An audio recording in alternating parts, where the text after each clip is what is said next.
3, 2, 1, end of test. King with a go.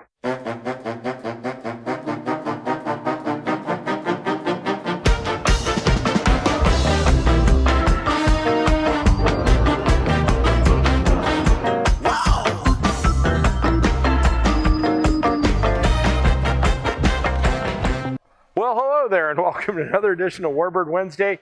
My name is Fred Bell. I am the Vice Chairman of the Palm Springs Air Museum, and today we continue down Dive Bomber Lane with the Yokosuka, the D4Y. The Judy was the Allied name for it, the Allied code name. This is a really interesting, unique, and very dangerous aircraft that was built by the Japanese during World War II. But first, I was a penguin. Now I am a cow.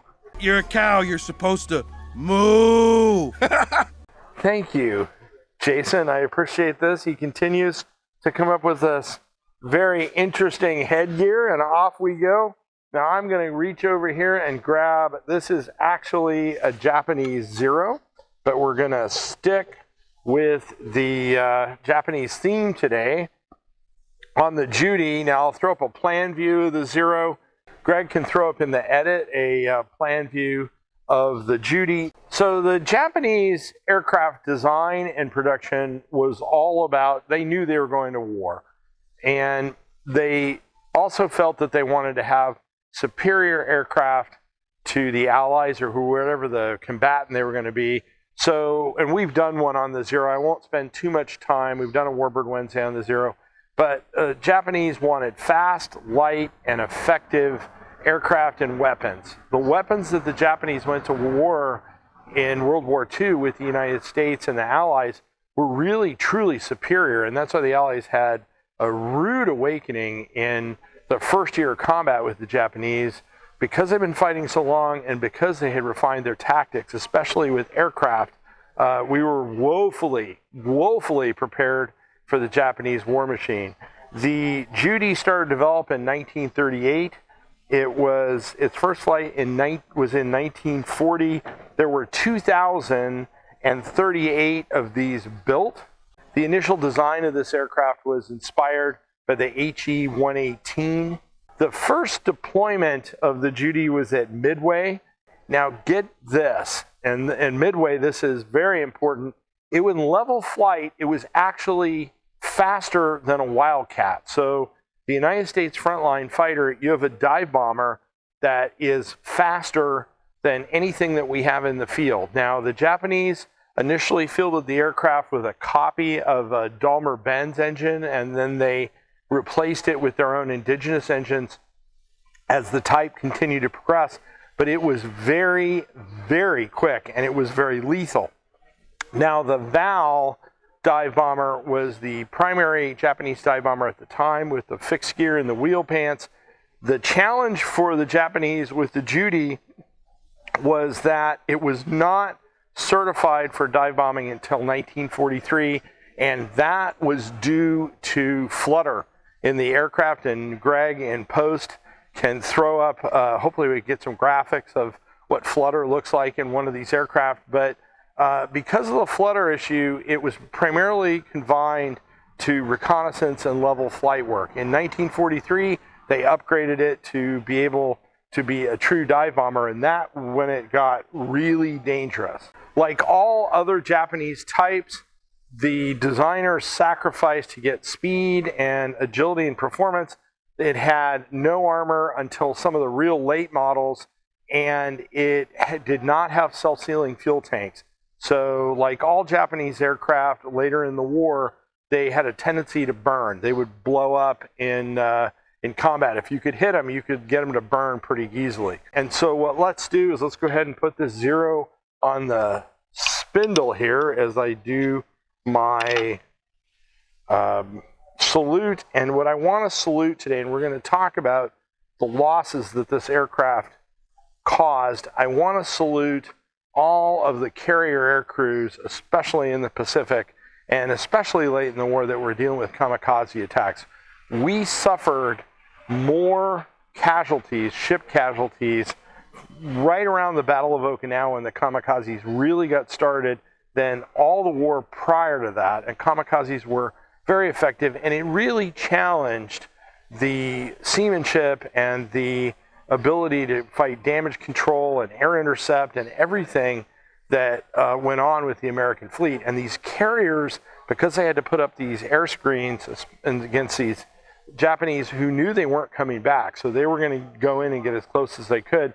If it weren't for the heroism of these air crews and these aircraft carriers, we would have had a lot higher casualties. And I'm going to do this today with Jones cane sugar soda, apple green soda. This has a nice radioactive green to it. This is definitely a member of the pure cane sugar mafia. You can see that they make no bones about it. The Jones make no bones. Jason, that was pretty good. Am I rapping here? I don't know. Independent since 96, so that's how long they've been around. So to all you carrier air crews that were flying cap, especially late in the war, I salute you.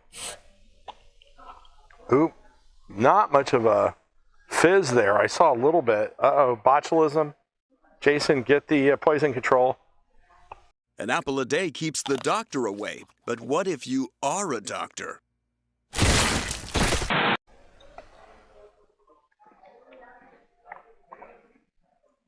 Oh, Jason is smiling. No, that's nasty. It's very tart. Obligatory second sip, and I'm running away from that bad boy. Oh, it's going to take me hours to get that out of my palate there. So the Japanese in 1943 continued could use the type, but then it really reached its full potential. It sank the light carrier Princeton, heavily damaged the Franklin, where there were 800 U.S. sailors killed.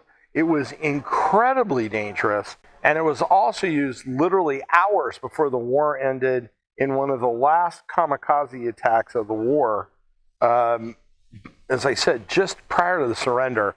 And so it was very, very dangerous. But at the end, when the war ended, the United States captured a few of them. They brought them back for evaluation, and that was the end of the type. Now, there is one that is a ground runner over with our friends at Planes of Fame. Planes has a really nice Japanese aircraft collection. If you ever get over there, check it out. And every once in a while, they run that airplane around. It doesn't have the actual original engine, but it can taxi, so it's pretty interesting. So if you get over there, check out that Judy at Planes of Fame. Now, if books are really making a comeback, and this is a fantastic book, Pearl Harbor, From Infamy to Greatness. So this kind of runs you through the entire war. If you're a reader, this is a really good one. I don't know, Jason, well, they probably didn't have that when you were a kid. I used to get the book of the month. Every month, they mail me a book, and I always get military books. And then when I was a kid, I would just eat them up. But if you want this is a really good one. Go ahead and click on the link, and we'll send that over to you. I'm standing in front of the Whistling Death, the Corsair. We cannot do all of this without your donations. If you want to click on that donation link that's at the bottom of this video, we're happy to take a couple of bucks so we can keep all this stuff going. If you came across us on YouTube and Facebook, give us a like or a subscription, give us a comment. We really appreciate your comments, and it keeps the channel going. And so if you want to do that, we would be grateful. The education links are also down at the bottom of the video. Click on that. If you're teaching the kids at home, you can teach one lesson. You can teach the entire book, which will take you through the entire, like in this case, we have a whole humanities section on the Second World War. Go for it. The kids will love that. That'll cover their history requirement, and there's a lot of really neat stuff in there. So click on that link. Those education books are free. My name is Fred Bell. I am the Vice Chairman of the Palm Springs Air Museum. Thanks so much. Have a great day. 3, 2, 1, end of test. King with a go.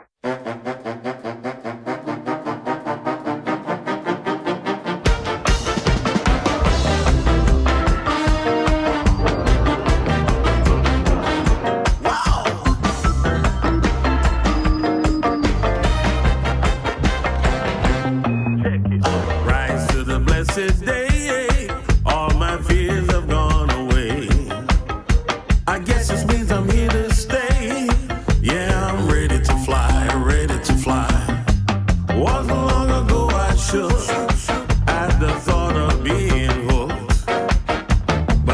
since I wrote my book. I'm ready to fly, ready to fly. Come along and join us, we can plug you in a simulator. We'll teach you how to dance and be the perfect imitator. We'll give away all your music to the operator. We were born with a light to shine, and we can do it in our lifetime. And then we get the balance right. Oh, we're riding on the satellite. Satellite.